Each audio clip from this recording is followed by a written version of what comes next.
programa de hoy, el Papa Francisco cumple hoy 88 años de vida. Su devoción a San José y destacar el buen sentido de humor como el sello del cristiano, entre las gratas curiosidades de su larga vida.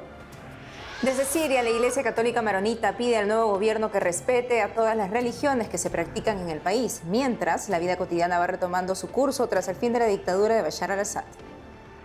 Guerra en Tierra Santa. El presidente electo de Estados Unidos, Donald Trump, lanza ultimátum a los terroristas de Hamas si no liberan a los rehenes israelíes antes del 20 de enero, en el que inicia su mandato. Desde España, obispo anima a hacer viral video que fomenta la familia, que el gobierno intenta censurar. En África y Nicaragua empeoró la violencia contra los cristianos en los últimos 2 años, mientras que en Vietnam hay esperanza, según un nuevo informe de ayuda a la iglesia necesitada. Hay gobiernos que actúan como instigadores de la persecución, indica jefa de prensa de la Fundación Vaticano. Hola Natalie, comenzando el programa. Muy contentos de iniciar el programa, Eddie, con nuestros televidentes desde los estudios en Lima, Perú. Gracias por acompañarnos en EWTN Noticias. Soy Eddie Rodríguez Morel. Bienvenidos, yo soy Natalie Paredes. Empezamos las noticias desde Siria, vigilantes a la situación de la minoría cristiana en el país que dejó atrás la dictadura hace unos días. Un gobierno transitorio con raíces en el grupo terrorista Al-Qaeda rige hasta marzo. En entrevista a medios vaticanos, el jefe de la Iglesia Católica Maronita, en comunión con el Papa, pide que el nuevo Estado respete a todas las religiones que se practican en Siria. Aquí los detalles. Con alegría e izando la bandera siria, los niños y profesores del colegio Nala Saidán en Damasco celebran el retorno a clases luego de una semana desde el derrocamiento de Bashar al-Assad. Hoy es el primer día de clases, una semana después de que el régimen fuera derrocado. Hoy estamos en Siria libre. Siria siempre busca el bien. Siria está tratando de construir este país con estos niños que vinieron, aunque creo que algunos de ellos tienen miedo. Vinieron para construir Siria y vivir las victorias de este país. Si Dios quiere, más desarrollo, más seguridad y más construcciones en este amado país. Las universidades también abrieron sus puertas a los estudiantes para el reinicio de sus clases presenciales. Una semana después de la caída del gobierno de Assad, estamos de nuevo en la universidad. La situación es más tranquila, hay más asistencia y los profesores nos animan más. El país está dividido y aislado después de 5 décadas de gobierno de la familia Assad. La economía está en ruinas, la pobreza muy extendida, la inflación y el desempleo son elevados y la corrupción se infiltra en la vida cotidiana. A pesar de esto, en medio de este cambio, muchos están listos para tantear el camino que tienen por delante. Una semana después de la caída de la tiranía, gracias a Dios, el país está a salvo. Hoy hemos cargado combustible, sin multitudes y sin tarjetas inteligentes. Gracias a Dios, las embajadas han empezado a abrir. En declaraciones a medios vaticanos, el arzobispo de Alepo de la Iglesia Católica Maronita señaló que el problema de Siria es que no están bien preparados para la vida política después de 54 años de régimen totalitario. Por eso planteó la necesidad de que todos hagan esfuerzos útiles para estabilizar el país. Sobre las promesas del grupo islamista en el gobierno transitorio, Monseñor Tobie dijo que por el momento tratan a los cristianos de manera respetuosa, sin ninguna forma de persecución. Según Associated Press, los informes de represalias, asesinatos por venganza y violencia sectaria son mínimos. Los saqueos y la destrucción fueron contenidos. En otra parte del Medio Oriente sigue la guerra entre Israel y Hamas, con miles de muertos y rehenes entre el fuego cruzado. Donald Trump ha puesto la fecha de la inauguración de su mandato como presidente de Estados Unidos a manera de ultimátum a los terroristas. Veamos lo último. En Gaza, los habitantes no solo sienten los embates de la guerra entre Israel y Hamas, sino que ahora sufren por la inclemencia del frío invernal. Antes vivíamos seguros y cálidos en nuestras casas, pero ahora vivimos en tiendas de campaña, expuestos al frío y a la lluvia. No hay mantas ni cobertores que nos protejan. No tenemos nada sobre nuestras cabezas e incluso las tiendas de campaña están rotas. Mira a mi hijo, está completamente empapado. El agua de lluvia se filtra por todas partes en la tienda. He colocado esta lata aquí para recoger el agua. Esta noche en particular hacía muchísimo frío. Me desperté y encontré a mi hijo temblando. Lo calenté con mis manos y lo abracé para que no pasara frío. En otro lado de Gaza sigue el mortal bombardeo israelí tras los terroristas de Hamas. Las víctimas se suman a los miles de palestinos muertos cuyo número está en controversia.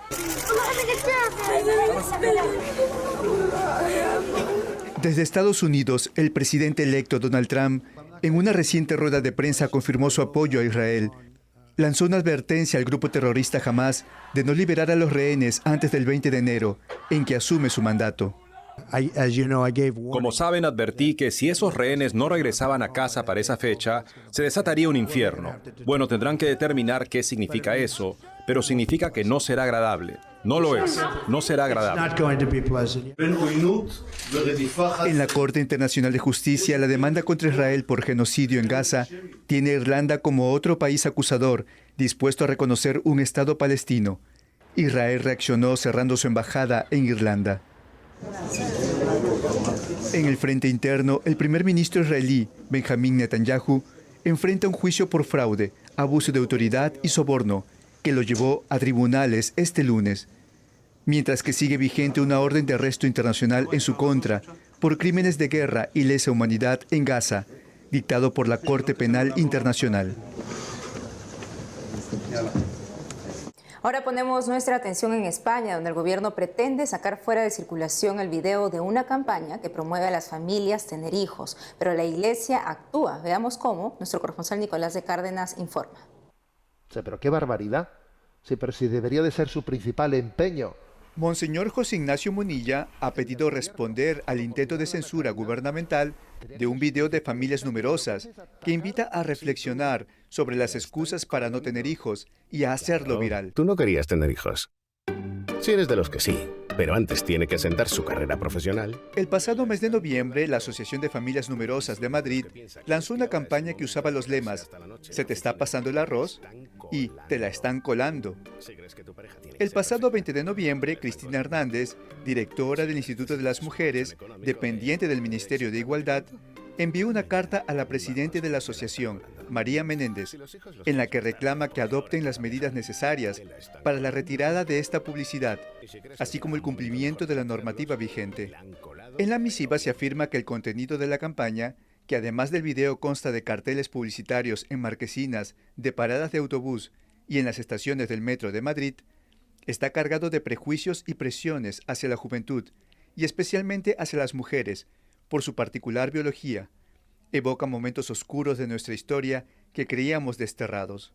Para Hernández, esta campaña supone un menoscabo para la libertad y la autonomía que poseen las mujeres sobre sus cuerpos, y podría constituir una forma de acoso y violencia psicológica. Te la están colando.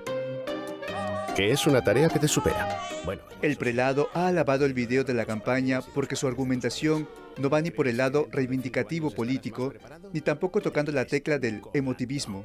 Llama a la autocrítica sobre la capacidad de autoengaño de ir asumiendo los valores mundanos y pone el acento en la responsabilidad moral sobre las prioridades de cada uno. Como respuesta al contenido de la Carta del Ministerio de Igualdad, el prelado destacó que se trata de una injerencia en la libertad de expresión. Ojalá no te confundan y te dé tiempo a formar una familia. ¿Y si es número? Se supone que tiene que tutelar la libertad de expresión. Y resulta que un organismo de gobierno escribe diciendo, no, pues a una asociación privada de padres de familias numerosas que están haciendo, ¿no? Pues que les está limitando su ejercicio de expresión. Además, subrayó que queda patente la insensibilidad de los gobernantes hacia uno de los mayores problemas que tiene la sociedad, que es la crisis de natalidad. Que un gobierno ataque un vídeo como este es porque es insensible ante un problema clave, que es el de la crisis de natalidad. O sea, pero qué barbaridad. Sí, pero si debería de ser su principal empeño, el del gobierno, promocionar la natalidad. Además, considera que la Carta del Ministerio constituye un método de amedrentamiento para amenazar a los ciudadanos y que no se asocien. El prelado también subrayó la falsedad de acusar a las familias numerosas de querer influir en las mujeres, mientras son los organismos oficiales los que imponen la ideología de género. Está continuamente influyendo, y además de una manera verdaderamente aberrante, incluso introduciéndose en los planes de educación infantil. Y incluso de una manera subliminal en el cine, en los dibujos animados, en todos los sitios, se está haciendo pues, una manipulación. Monseñor Munilla también quiso poner el acento en que, con esta actitud, se está malversando dinero público para intentar atacar las iniciativas sociales y criticó el igualitarismo propugnado desde el gobierno de España. Esa ideología igualitarista que pretende homogeneizar la población, imponiendo un pensamiento único, idiotizando la población, porque es que es así, ¿no? Impidiendo pensar, tener capacidad crítica, ¿no? Persiguiendo el sentido crítico de la vida como si fuese un delito. Este martes la Asociación Madrileña de Familias Numerosas le ha respondido al gobierno, asegurando que volverán a poner en marcha la campaña y recordando que el derecho a la libertad de expresión no puede restringirse mediante ningún tipo de censura previa y que el secuestro de publicaciones, grabaciones y otros medios de comunicación solo pueden acordarse mediante resolución judicial, tal y como dicta la Constitución española.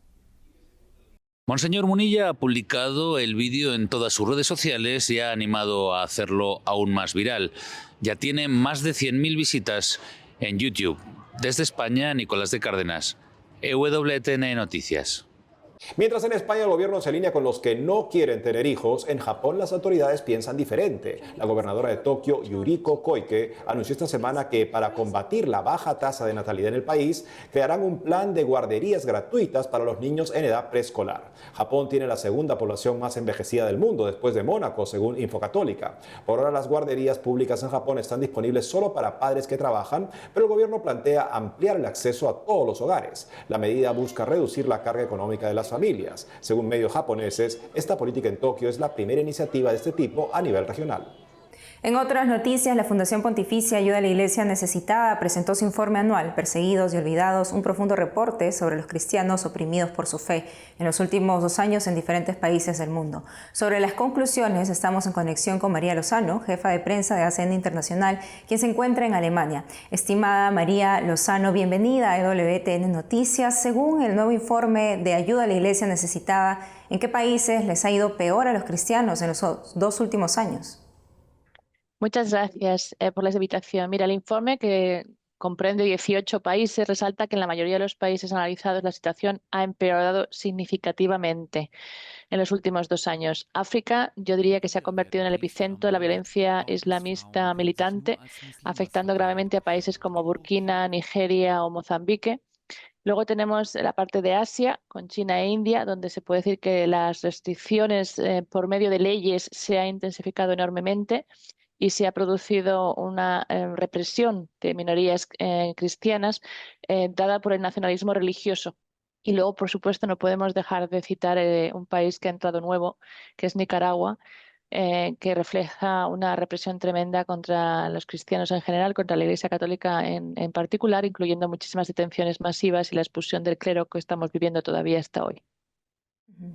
¿Y qué tipo de hostigamientos religiosos son los más usuales en esos casos? En África se da muchísima violencia directa, secuestros, asesinatos, ataques a iglesias, no solamente a sacerdotes, a clérigos, sino también a laicos comprometidos, como son los catequistas, que yo también querría recalcar aquí porque están haciendo un papel tremendo de fortaleza y de aguante en países de África muy concretos. Yo quería citar también Burkina Faso, que la situación está muy, muy mal. Pero también tenemos la situación de Pakistán, donde ahí se dan mucho más matrimonios y conversiones forzadas de niñas cristianas, mujeres jóvenes. Y luego tenemos los hostigamientos en China e India. Los más normales son restricciones legales, control estatal, que se ha intensificado muchísimo, que incluye también confiscación de lugares de culto o detenciones arbitrarias. María Lozano, ¿y en qué países la situación puede haber mejorado para los cristianos? De los 18 países que hemos visto, la verdad es que hay una pequeña luz allí en el horizonte en Vietnam. Vietnam es un país que ha tenido muchísimos problemas en los últimos tiempos y que está mostrando mejorías, ligeras mejorías, porque ha restablecido relaciones diplomáticas con el Vaticano y esto es histórico. ¿Y qué puede decir sobre el papel, en este caso, de los gobiernos como instigador o parte de los atacantes, pero también como protector de la libertad religiosa? Los gobiernos efectivamente actúan en muchos países como instigadores de la persecución. Los regímenes autoritarios, autócratas que cada vez están dando más en el mundo, muchos de ellos abusan de su poder para instigar y perseguir a sus ciudadanos por motivos religiosos. Aquí se puede citar, por supuesto, Corea del Norte, claramente, pero también China e India.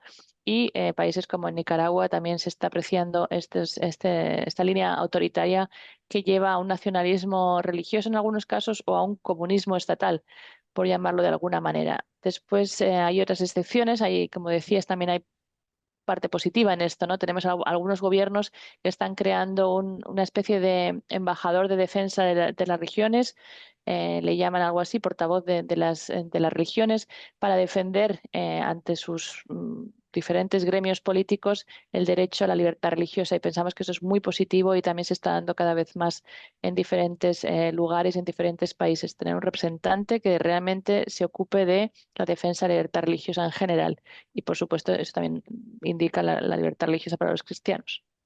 Y eso es bueno saberlo, María. ¿Qué resultados ve ayuda a la Iglesia necesitada del apoyo que dan a los cristianos que pasan persecución en estos años?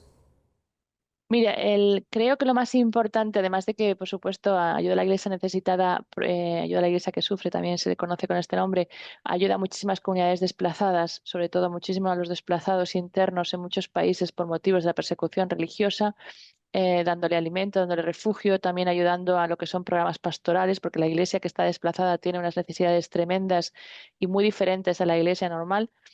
También financiamos la reconstrucción a veces de iglesias destruidas por los ataques en muchos países, pero yo diría que no solamente es la mejora de la condición material, ¿no? Sino que también es intentar mantener la vida de fe viva en estas comunidades, y por eso tenemos muchísimos programas también de apoyo pastoral, porque muchas veces nos lo dicen, ¿no? Que les falta todo tipo de material, el transporte, les falta también la ayuda a los sacerdotes, religiosas, que muchos de ellos también han tenido que ser desplazados.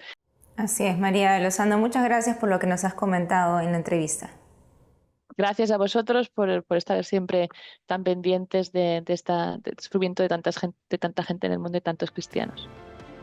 Hacemos una pausa y al volver, desde Cuba, en la fiesta de San Lázaro, el amigo de Jesús que resucitó de entre los muertos, los feligreses lo celebran con intenso fervor.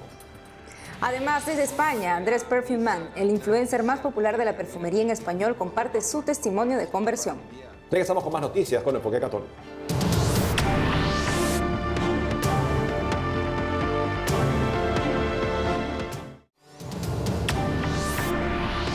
Nos vamos a Cuba en el día de la fiesta de San Lázaro, el amigo de Jesús que resucitó entre los muertos. Le mostramos la celebración con intenso fervor. Ella es Daimi Acevedo, una madre de familia cubana que se arrastra de rodillas por el suelo, llevando a su hijo en la espalda. Su meta es llegar al santuario de San Lázaro, en las afueras de La Habana, para dar las gracias por un milagro del santo. Decían los doctores del William Soler, que es donde lo atiendo, yo no soy de aquí, soy de Camagüey. Vine de Camagüey aquí a atender a mi niño. Y mi niño, desgraciadamente, cuando le hicieron el electrocefalograma, tiene las neuronas del lenguaje aumentada de tamaño. Y no iba a hablar supuestamente hasta los 7 años. Mi niño tiene 2 años y está hablando. Cada año muchos devotos acuden a rendir culto a San Lázaro por su fiesta el 17 de diciembre. Visten de morado o se arrastran en señal de penitencia. Yo lo que quiero es hacerle esta promesa para salir de las drogas, por mi abuela, por mi mamá, por mi mujer, por mis hijos, por todo. Y lo que quiero es por las drogas, para salir de las drogas. De los 16 años consumo y lo que quiero es eso, terminar con eso. San Lázaro, a quien los cubanos también llaman cariñosamente el viejo, patrono de los enfermos y de los pobres. Me sacó de coma y lo que yo quería. Mi madre, la lágrima se la debía. No puede ser, hijo mío. Si los médicos me dijeron que tú no podías caminar. En Cuba la piedad popular persiste a pesar del gobierno comunista y ateo, con una cuestionada gestión que pone la vida cada vez más precaria. Hagan esto en conmemoración. Con más de 1,5 millones de suscriptores en YouTube, el chileno Andrés Crozzato, conocido como Andrés Perfume Man en las redes, se ha convertido en el influencer más popular de la perfumería en español. En entrevista con nuestro corresponsal Andrés Enríquez de WTN Noticias, ahondó en los pormenores de su vida y de su historia de fe, que hoy le lleva a afirmar inequívocamente que la vida fuera de la iglesia no puede tener sentido. Veamos. Andrés, has comentado en tu canal que un sacerdote te cambió la vida cuando, aún siendo muy joven, sentiste que no tenías un futuro prometedor. ¿Podrías hablarnos un poco más sobre esto? Se me ocurrió escribirle una carta muy cortita y muy tonta y fría, sin ninguna gracia y de 4 líneas a este cura, ¿no? A este cura que yo ya había conocido porque él había visitado Chile hace un tiempo. Y la cosa es que este cura dijo: este hombre se presentó en Chile y me dice que va porque le escribí. Entonces, porque le escribí yo, el hombre vio algo, le conmovió el corazón, no sé en qué manera, porque en realidad la carta no tenía nada especial, de verdad.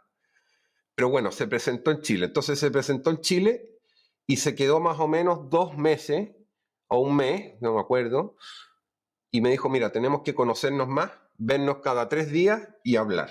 En ese momento yo ya era consciente de que mi vida, el panorama era realmente negro, ¿sabes? Era realmente negro.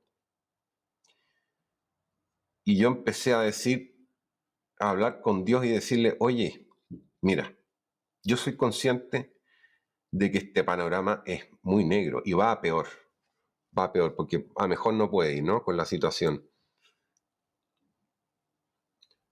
Yo reconozco, entonces fui consciente y reconocí: mira, si esto se arregla, no me va a quedar otra que reconocer que esto es un milagro. Tu vida dio un cambio radical. Llegaste a España y comenzaste a ser exitoso laboral y personalmente. Te casaste y ahora estás a la espera de tu 7º hijo. ¿Qué importancia ha tenido la iglesia en todo esto y especialmente en tu vida de fe? Hombre, con lo que me estás preguntando, ¿de qué le dirías a gente que dice que quiere desarrollar su espiritualidad por sí solo? Porque no necesita a la iglesia o no necesita a nadie.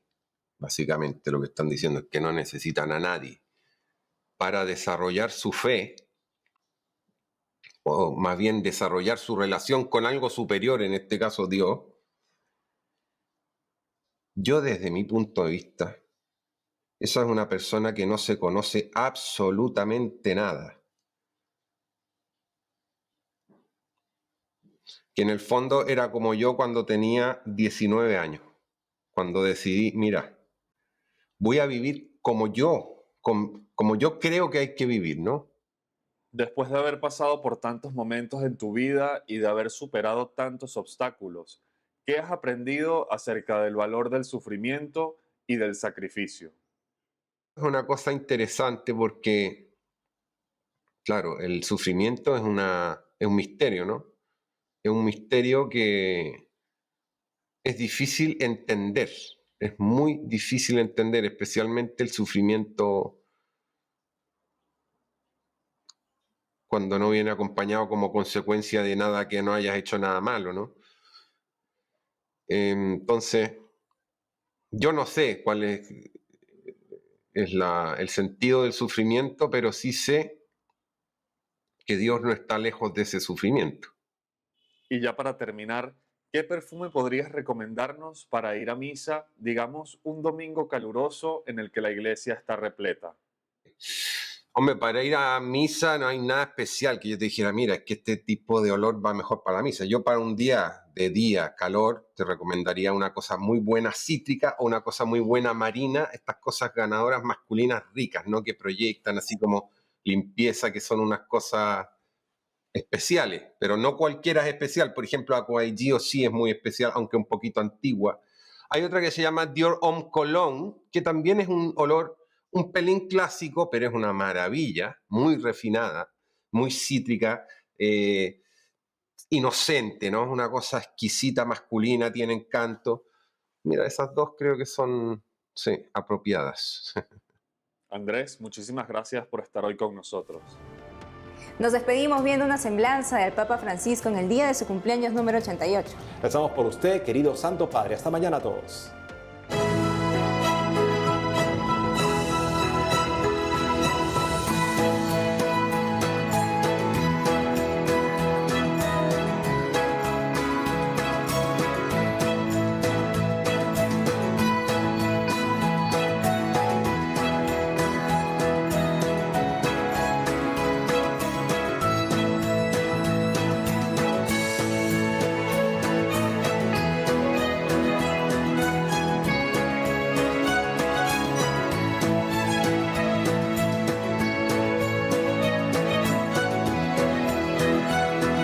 Ci guidi a Gesù, il principe.